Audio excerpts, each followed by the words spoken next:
What's going on, everybody? I'm Olive Oil Soup, and I've already created a video this weekend, and I'm fully aware of that, so I'm going to try to keep this video as short as possible.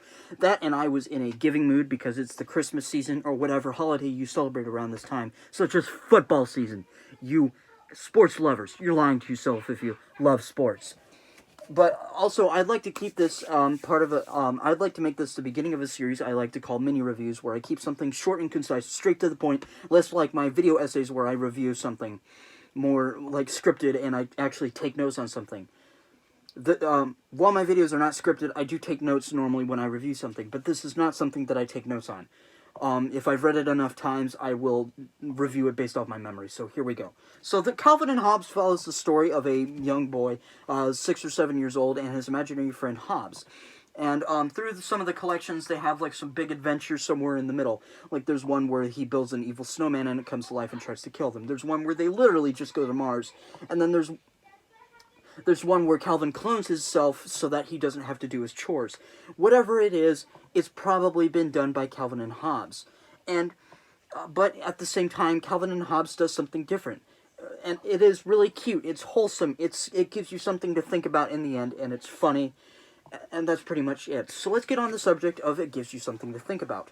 This series taught me two things. It taught me about the pursuit of happiness, and it taught me to enjoy your own presence. Let's talk about the enjoy your own presence first. So, the enjoy your own presence thing is a pretty major theme throughout it, because Calvin has no friends outside of Hobbes, and he's basically an outsider at his school. And while his parents do love him, because he's 6, he doesn't understand the concept of love, so he also feels pretty ignored by his parents as well. But they love him to death. But anyway, he has no friends, and that's kind of sad. So he has Hobbes by his side at all times. And no matter what fight they get into, they always solve the problem in the end, and they get back in their cute little friendship. And it's adorable, and I love it. Now, there's also the pursuit of happiness, which is also one of the biggest overlying themes throughout the entire story. And Calvin often talks about the pursuit of happiness, which I love on its own, because nobody talks about the pursuit of happiness at all. The last time I saw somebody talk about the pursuit of happiness was on the CGP Grey video, where he talks about how to get yourself absolutely depressed. And he mentions that you directly pursue happiness. And Calvin worries about the pursuit of happiness, which is kind of sad on its own, because a 6-year-old shouldn't have to worry about that. But in the end, he knows he doesn't have to worry about that yet, and he lives his life to the fullest with his best friend in the whole wide world, and that is cute.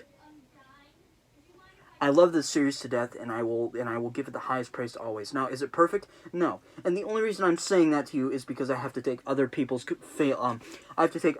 opinions into consideration. So I'm only saying it's not perfect because other people are going to say, I didn't like it that much, so I think it's a 4 out of 5 rather than a 5 out of 5. That's the only reason I'm saying it's not perfect. In my opinion, it's absolutely perfect, and it couldn't be any better. And it also had a sequel series called Bacon and Hobbes, where Calvin was fully grown and married and had a child named Bacon. And Bacon finds Hobbes, and she has adventures with him in that story. And that is also cute from what I've read.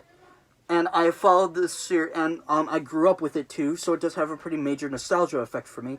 And it might not have a nostalgia effect for you, but at the same time it would. Not the same for me, though, because I grew up with this series, and every time I crack one of these bad boys open, it's like opening the Ark. From, like, the fucking, the Indiana Jones series or whatever. But, like, the series, like, whether or not you get a nostalgia effect from this, when you open this up, it reminds you what it was like to be a kid. You weren't worried about your grades, you weren't worried about your job, you weren't worried about what you weren't even worried about dating people. You were worried about what you were going to play with your best friend the next day and what was on TV Saturday morning. And that's all that fucking matters in the end, because you need to enjoy your life. You need to enjoy who you are as a child. And this is a reminder of what it's like to be as a child. And it's adorable. And I love this series, and I will remain by that through its death. And this is criminally underrated. criminally underrated. I refuse to believe how underrated it is. And I know I did say it's in the Sunday comics format, and that might have turned you off because, you know, when you hear that, you automatically think of Peanuts or Garfield or, excuse my language, but Family Circus. Yes, I hate Family Circus. Fuck you. Anyway, I'm sorry, I'm very passive-aggressive. Anyway, it does something different for once, because while those three kind of go for this boomer humor and the boomer relatability, and it, like, you know, being completely unrelatable because it goes for fake deep. This is genuine deepness, and this is genuinely funny, and it's genuinely cute, unlike those other series. And I don't hate Peanuts or Garfield, but I feel like they're generic. This is not generic, people. This is as good as it gets.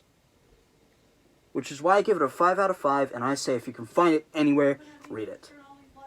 This is Olive Oil Soup, spilling on the floor.